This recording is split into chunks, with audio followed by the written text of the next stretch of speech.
Welcome back. If you've just joined us, you're watching Business Morning on Channels Television, and we are discussing the new tariff increase, electricity tariff increase. And I still have here in the studio a consultant in the power sector, Mr. Daniel Merla, and an entrepreneur, Christian Tom West.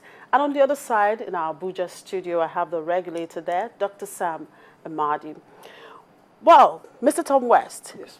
You heard the regulator explain some of these things. I'm sure you're cleared. How would you react to what he has said, particularly the area of the metering, and of course, what he said about your tariff?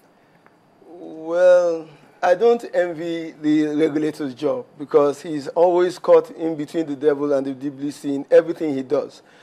But, however, he mentioned earlier that these increases have been pre-planned over some period of time. I want to ask him whether they were actually pre-planned to increase the supply of electricity. Because if you have agreed to pre-plan to increase the cost of electricity over a period of time, I'm sure you should have also pre-planned that, okay, if I'm increasing the cost of electricity, am I also increasing the power supply to the people? But the plan is already in place. He just said now we have challenge there, and he acknowledged that, of course, gas is one of the challenges. Yes, but despite the fact that gas is one of the challenges, I also believe that they should have made sure that these things are in place first before these increases do come in. That is where the consumers look at. The consumers want to see electricity, and they're willing to pay for it, but not at the point at which they keep increasing while the power supply is not available. Again, you as a consumer, what do you also do to conserve electricity? You just said now you were paying like 10,000 naira then, and now you're paying like 25,000 naira.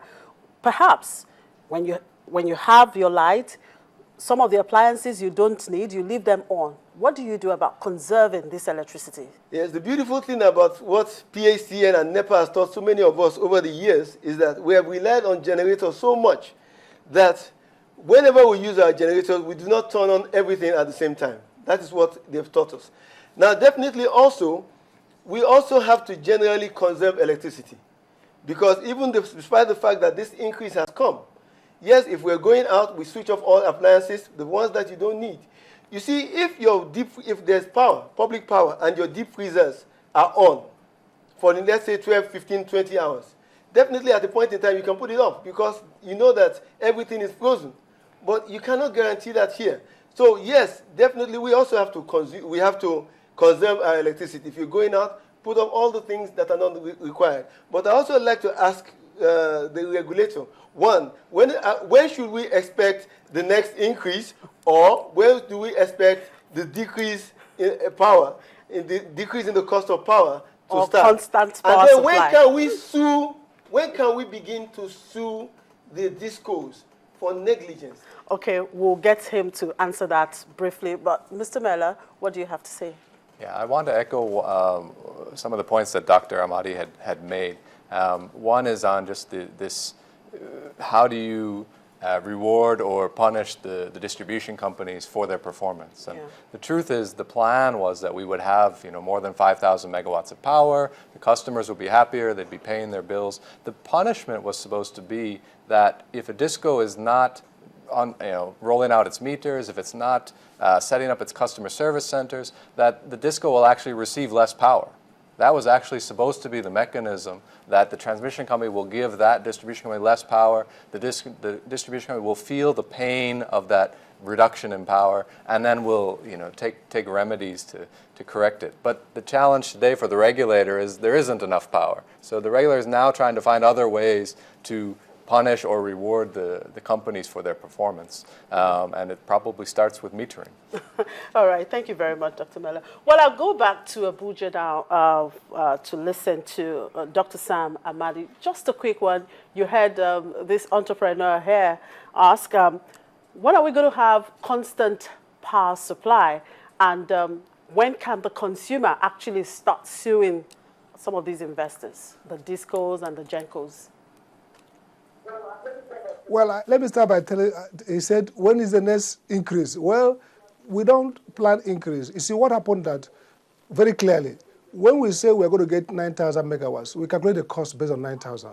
If you have less, that means the average tariff will increase. So we are praying for more. Now the question, when do you have reliable power? When do you have adequate power? Bear in mind that it depends on our load demand. As we are increasing in population, as Nigeria is getting more urbanized, as we are increasing our economic development, we need more and more power.